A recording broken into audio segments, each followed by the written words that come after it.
Située à Nice, dans le quartier du Port, la chapelle se trouve au numéro 3 rue Faudéré. Peinte dans les années 60 par l'évêque Jean de Saint-Denis, Eugraphe Kowalewski, elle est dédiée à Notre-Dame de Laguet. Les Niçois la vénéraient déjà depuis plusieurs siècles dans le sanctuaire de Laguet, village de l'arrière-pays.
Au-dessus de l'autel, la Dé-Isis.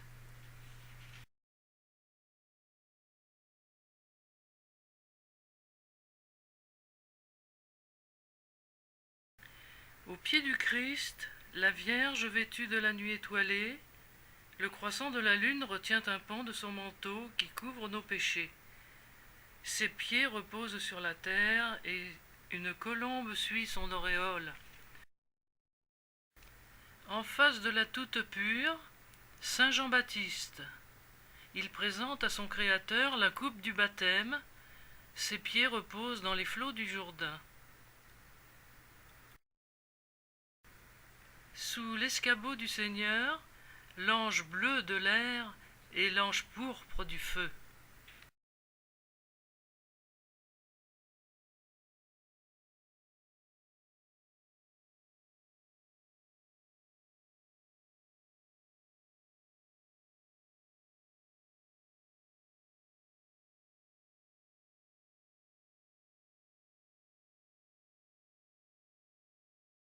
Embrassement de Joachim et d'Anne.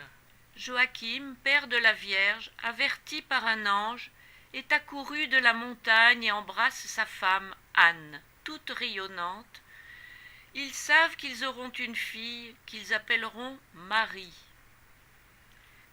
Naissance de la Vierge. Marie est née, l'auréole qui l'environne se perd dans le ciel. Anne étendue la porte avec respect, Joachim l'admire. Entrée de la Vierge au temple. Marie a 3 ans. Ses parents l'amènent au temple. Elle gravit les marches du sanctuaire où seul le grand prêtre a le droit de pénétrer. Zacharie l'accueille en se penchant profondément sur elle. Ses amis, vêtus de blanc, dansent.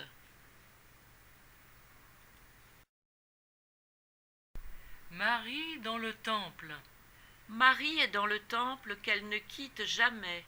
Elle prie et c'est l'archange Gabriel qui l'instruit.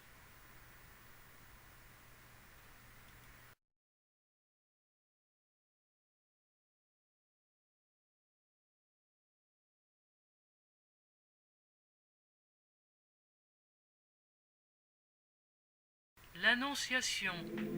Le majestueux Gabriel, en tunique de lumière et aux ailes bleues, est à genoux devant la Vierge assise sur un trône, des fleurs de lys auprès d'elle. Il lui annonce qu'elle mettra au monde Dieu incarné, le Christ. Marie joint ses bras sur sa poitrine. Humble et troublée, elle répond : Qu'il me soit fait selon ta parole. Je suis la servante du Seigneur. La Visitation. Marie se rend chez Élisabeth, sa cousine, pour lui communiquer sa joie. Saint Jean-Baptiste, dans les entrailles de sa mère, brille comme un diamant, et sainte Élisabeth, émue, crie : Tu es bénie entre les femmes. Noël.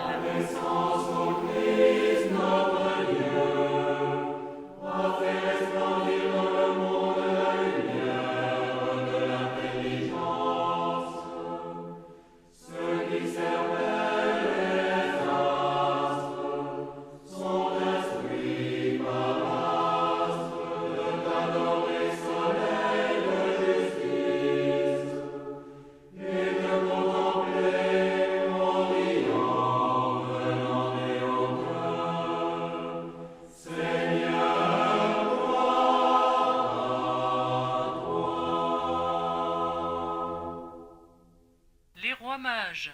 La mère de Dieu présente l'enfant aux 3 mages, suivis d'un chameau et d'un éléphant. La circoncision. La Vierge et Saint Joseph portent l'enfant Dieu au temple. Saint Siméon le reçoit dans ses bras avec une tendresse infinie. Enfin il peut mourir, il a tenu le Messie. Un peu en arrière, Anne, la veuve de 84 ans, a reconnu, elle aussi, le Messie et loue Dieu. La fuite en Égypte. Sans tarder, il faut fuir en Égypte, car Hérode cherche à tuer Jésus, Christ. L'enfant et la Vierge sur l'âne qui résiste à Saint Joseph sont au désert, à peu de distance de la pyramide. Nazareth. Jésus est à Nazareth. Saint Joseph travaille le bois, Marie tend les bras à son divin Fils.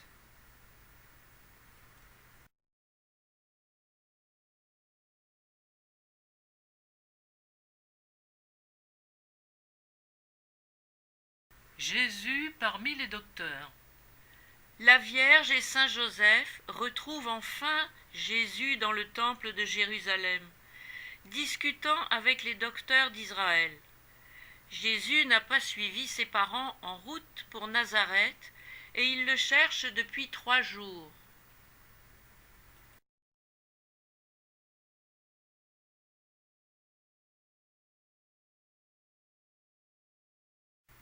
Les noces de Cana. Jésus fait son premier miracle au banquet des noces de Cana. Sur la demande de sa mère, debout, très grande, il transforme l'eau en vin, la tristesse de la vie en joie du paradis. Le Golgotha.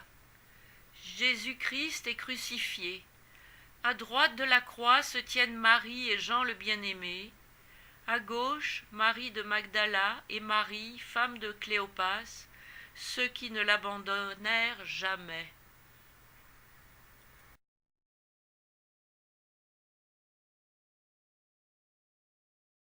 La descente de la croix.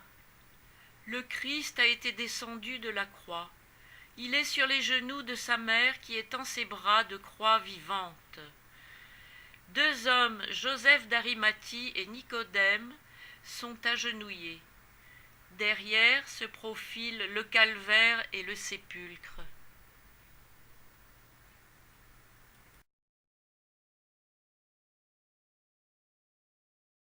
Annonce de la résurrection à Marie.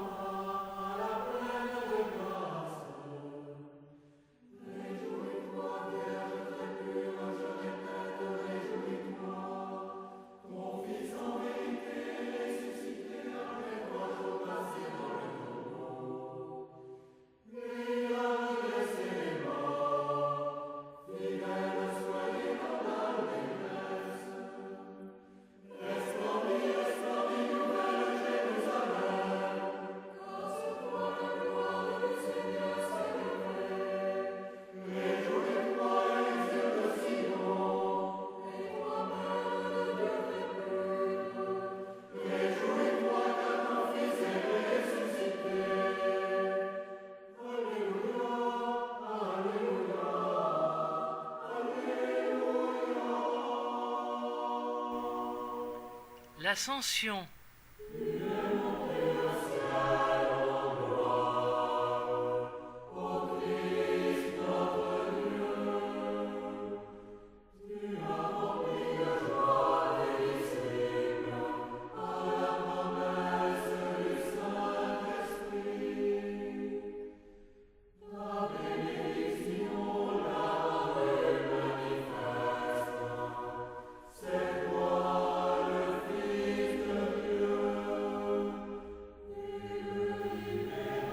La Pentecôte.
Le mont Athos. Marie et les apôtres ont tiré au sort les parties du monde où ils doivent prêcher la bonne nouvelle, l'Évangile. Libérie, la Géorgie, échoua à la Vierge, mais le bateau entraîné par la route liquide aborde une île déserte, le mont Athos, la sainte montagne nommée aussi la terre de prédilection de l'attrait pur. La première icône. L'évangéliste Saint Luc fait le portrait de la Vierge. C'est le seul que nous possédions.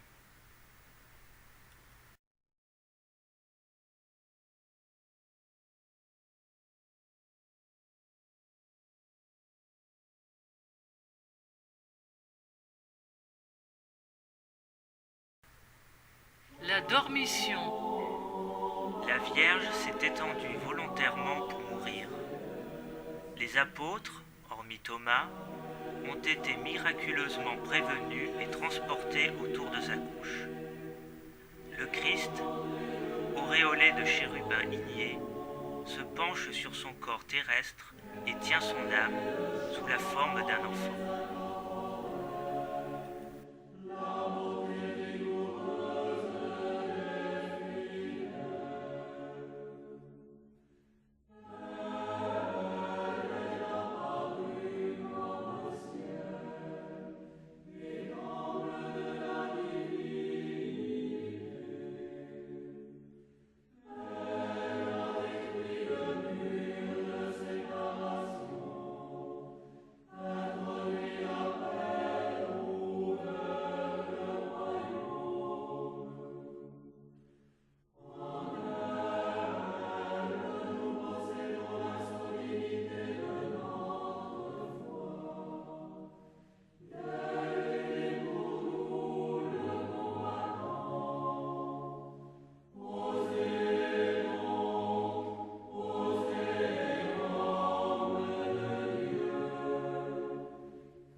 Saint Thomas.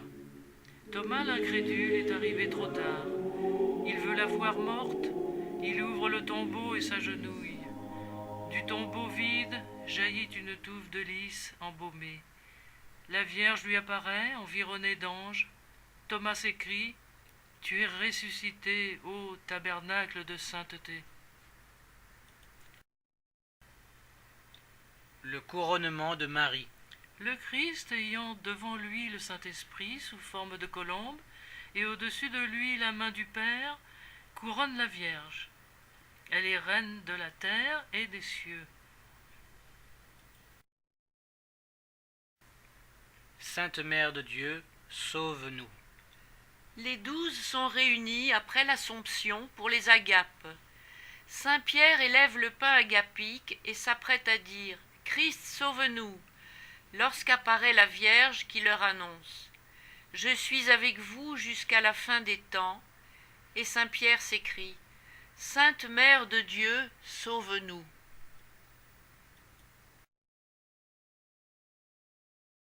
Marie et saint Grégoire le thaumaturge. La Vierge, accompagnée de saint Jean l'Évangéliste, remet un exposé théologique de la foi à saint Grégoire le thaumaturge, évêque de Néo-Césarée, IIIe siècle. Le concile d'Éphèse. Les évêques sont réunis au concile d'Éphèse, deuxième concile œcuménique. Au milieu d'eux se trouve l'autel sur lequel descend le Saint-Esprit, chef du concile. Il proclame à l'univers que Marie est Théotokos, c'est-à-dire Mère de Dieu. Le manteau de la Vierge. Nous sommes au Xe siècle. Constantinople est menacée par les ennemis. Dans l'église Notre-Dame de Blackern, où sont vénérés le manteau et la ceinture de la Vierge, la foule, le patriarche, l'empereur supplie la Vierge de les secourir. Elle étend son manteau sur les fidèles, les ennemis s'enfuient, Constantinople est sauvée. Marie et son chantre. Saint Roman, surnommé le Mélode à cause de ses poèmes divins, vit au 7e siècle. La Vierge lui ouvre les lèvres et il chante.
Notre-Dame de la Gaie. La toute secourable qui veille sur Nice et ses environs, du haut de la colline de la Gaie, demeure aussi dans cette chapelle orthodoxe qui lui est dédiée. La foule en détresse l'invoque et elle sauve.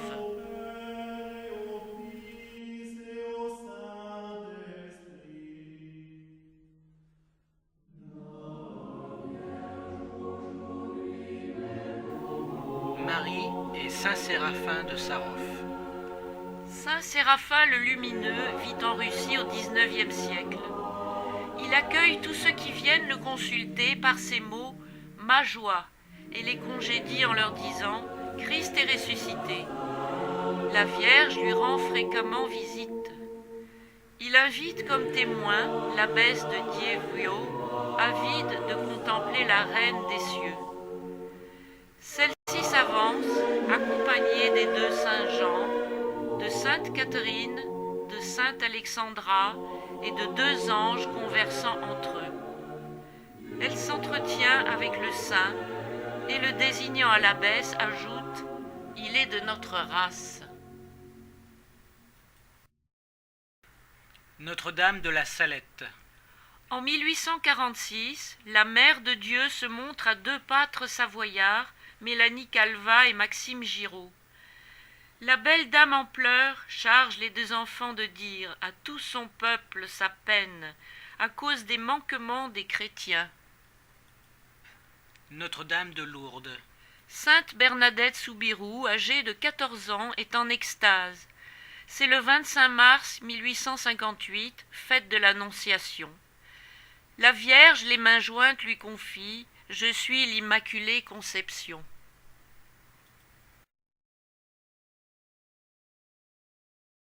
Notre-Dame de Fatima. Le 13 mai 1917, la Vierge vêtue de blanc apparaît à 3 petits-enfants. Ils vivent dans un village portant le nom de la fille du prophète Mohammed. Sa main droite bénit, cependant que sous sa main gauche tournoie le soleil, ayant au centre un visage de chérubin.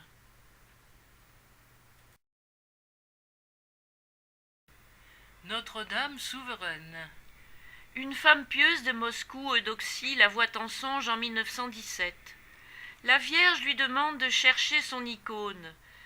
Le jour de l'abdication du tsar, on découvre l'icône abandonnée.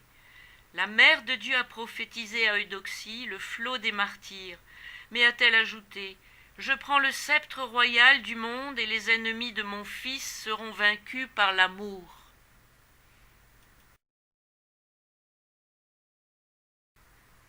L'avenir. Ce coin blanc sans peinture a été laissé à l'avenir, à la prochaine apparition de Notre-Dame.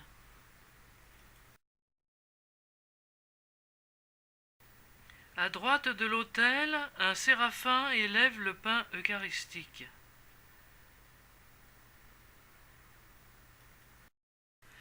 Deux sujets ont disparu avec l'humidité, ce sont Sainte Tréparate et le séraphin offrant le pain. En voici les photos.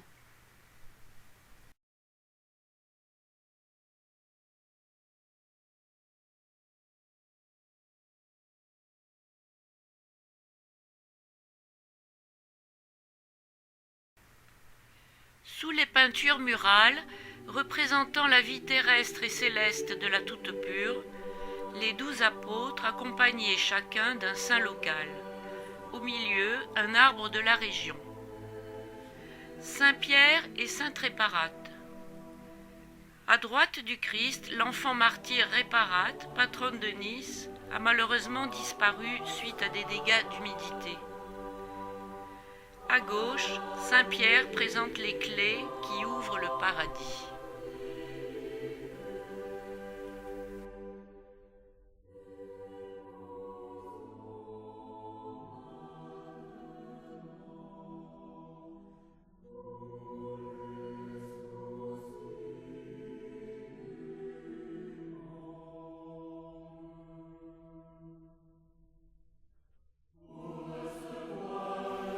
Saint Paul et Sainte Thècle.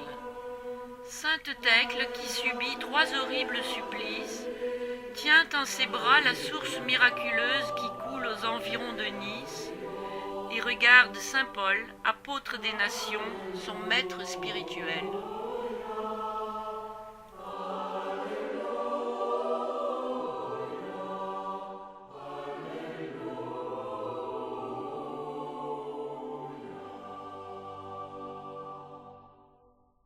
Saint Jacques et Saint Nazaire. Saint Nazaire et Saint Celse, son enfant spirituel, auprès de l'apôtre Jacques, frère de Jean l'Évangéliste et patron des pèlerins. Nazaire est à Cimier, il annonce le Christ. Il convertit une matrone, et cette femme lui offre son fils Celse. Après des péripéties, ils sont conduits à Néron qui ordonne de les noyer. Soudain, les marins distinguent Nazaire et l'enfant marchant sur la mer. Troublés, ils les déposent sur la place de Gênes, et voici que Nazaire et Celse annoncent à nouveau le Christ. Ils sont décapités 69 ans après la naissance du Christ. Nazaire a 36 ans, Celse 10. Saint Barthélemy et Saint Lambert. Saint Lambert. Dès l'âge de 12 ans, il prie Dieu dans le monastère de Saint-Honorat. Le peuple vient un jour et l'enlève pour être évêque de Vence. Il ne cesse pas de prier, de visiter les pauvres. Vieux, malade, il se fait transporter un matin auprès du puits limpide de la place.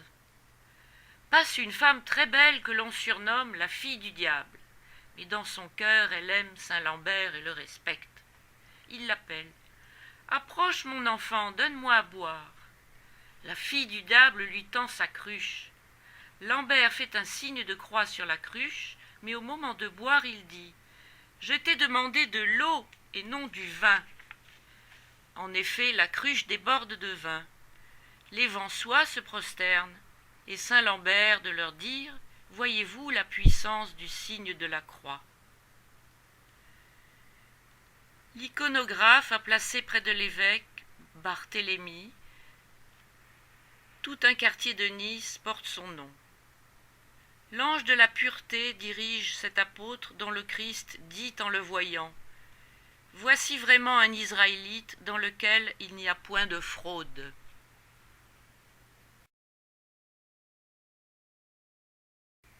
Saint Thomas et Sainte Marguerite. Saint Thomas converse avec Sainte Marguerite. Ils sont abrités par un arbre en fleurs, l'arbre de l'amitié fraternelle de Marguerite et d'Honorat son frère. Honorat s'est retiré sur l'île qui a pris ensuite son nom au large de Cannes, afin d'être en face de son Dieu. Auparavant, il a conduit sa sœur Marguerite dans l'île voisine qui porte à présent son nom, lui promettant de la venir visiter une fois l'an, lorsque le cerisier sous lequel il se dit adieu serait fleuri. Quelque temps plus tard, Marguerite en prière supplie Dieu de lui ramener Honorat. Ce dernier, méditant sur la plage de son île, voit alors en plein hiver le cerisier couvert de fleurs légères. Fidèle à sa promesse, il prend sa cape et marche sur l'eau. Comprenant alors qu'il est trop sévère, il retourne fréquemment auprès de sa sœur. Saint Thaddée et Saint Hospice. Saint Hospice arrive d'Égypte où il a connu les grands solitaires. Il choisit une tour abandonnée dans une forêt sauvage au bord de l'eau, le Cap Ferrat. Il entre dans la tour, ferme pour toujours la porte et par l'unique fenêtre reçoit des paysans du pain, des dattes et de l'eau, en échange desquels il leur remet les paniers de joncs qu'il tresse en priant.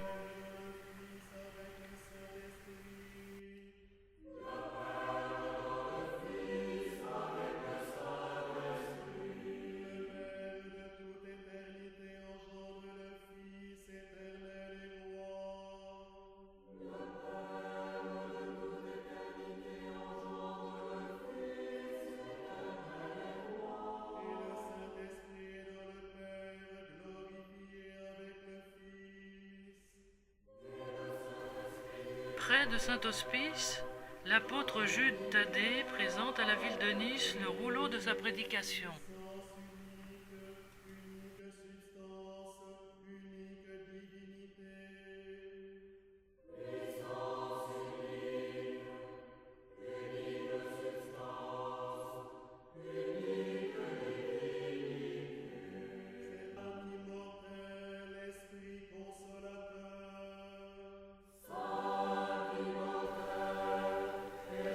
Saint Bassus et l'apôtre Jean.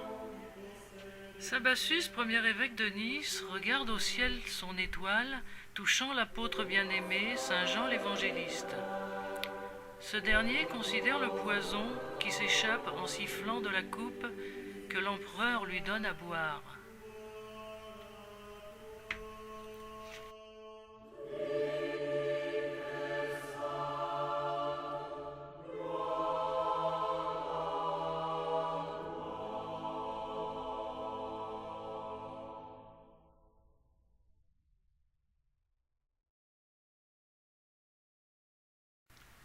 Saint André et Saint Ponce. Nous sommes maintenant devant Ponce le Grand, fils du sénateur Marcus. Il a sa crosse en main. Dès les entrailles de sa mère, Ponce révolutionne les païens. Sa mère, enceinte, vient au temple remercier Jupiter de lui avoir accordé l'engendrement. Le sacrificateur, au bas de l'autel, crie « L'enfant que cette femme porte dans son sein renversera ce temple, et son Dieu n'y laissera pas pierre sur pierre. » Les parents, effrayés, élèvent Ponce à l'écart. Un jour, accompagné de son ami Valère, qu'on voit, rédigeant à ses pieds la vie de saint Ponce, passe devant un lieu où les chrétiens sont assemblés. Le pape Poncien instruit Ponce et Valère, ils deviennent chrétiens. Ponce distribue sa fortune, et il est nommé préfet. Mais la persécution recommence. Ponce s'enfuit à Cimiez, dont il devient l'évêque. Refusant de sacrifier, il est décapité. Touchant le saint préfet Ponce, l'apôtre André tient la croix de son martyre et le parchemin de sa prédication. Saint Matthieu et saint Honorat. Un des patriarches du monachisme d'Occident, Honorat. Sa sainteté fut telle qu'une île se para de son nom, et Matthieu Lévy le péager. Honorat, âgé, avec un regard intérieur, marche vers le Christ, cependant que l'apôtre, cueilli à l'octroi par le Christ, désigne le rouleau de son évangile qui cheminera jusqu'aux extrémités de la terre.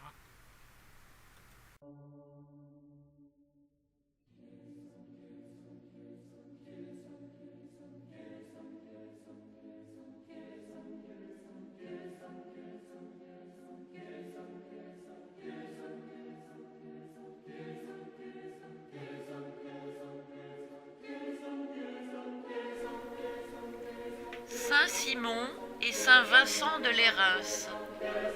Saint Vincent de Lérins montre à l'apôtre Simon le Zélote son monitorium qui amena tant de peuple à notre Seigneur.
Saint Philippe et saint Véran. Et voici l'apôtre Philippe auprès de saint Véran, évêque de Vence. Ce dernier contemple humblement son épée fleurie. Euric, roi des Visigoths, a tué saint Valère, évêque d'Antibes, et saint Léonce, évêque de Fréjus. Il est tout proche de Vence, il va la piller, la raser, la brûler. Véran offre sa vie à Euric, l'Arien, pourvu qu'il épargne Vence. Mais Euric, saisissant son épée, la lance sur l'évêque. L'épée passe au-dessus de la mitre et se fiche dans le tronc d'un chêne. L'évêque se signe et Euric crie « Si demain matin cette épée a fleuri, j'obéirai à ton Dieu. » Le matin, autour de la lame, sous le premier rayon, s'enroule un liseron rouge sorti de l'acier. Euric tombe à genoux et dit « Je tiendrai mon serment. » Vence est sauvée. Pour les voyageurs, les malades et ceux que tourmentent les esprits impurs. Saint Siagre et saint Jacques, fils d'Alphée. Voici l'évêque saint Siagre, et près de lui, entièrement tourné vers le Christ, l'apôtre Jacques, fils d'Alphée. Siagre était un grand du royaume franc, petit-fils de Charles Martel, neveu de Charlemagne. L'empereur se prend de tendresse pour son neveu et en fait son aide de camp. Au cours d'une expédition, il passe près d'un monastère détruit, sur une hauteur qui se nomme Cimiez au-dessus de Nice. Le neveu de Charlemagne, profondément touché, demande à son oncle de lui permettre de se retirer là dans la prière. De toutes parts, les petites gens viennent consulter Siagre. L'évêque de Nice meurt, le peuple élit Siagre et les miracles fleurissent sous sa main. Debout, soyons en silence.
Quatre panneaux représentant les quatre évangélistes. Le taureau,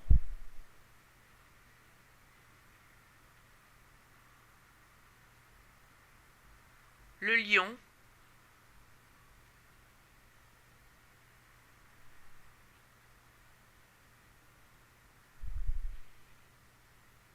l'ange,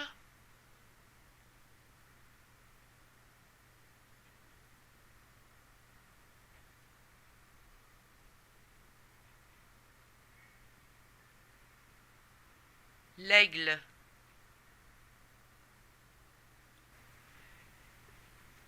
Maintenant, il y a plusieurs panneaux que Monseigneur Jean a peints sur des morceaux de bois divers, des palissades en particulier.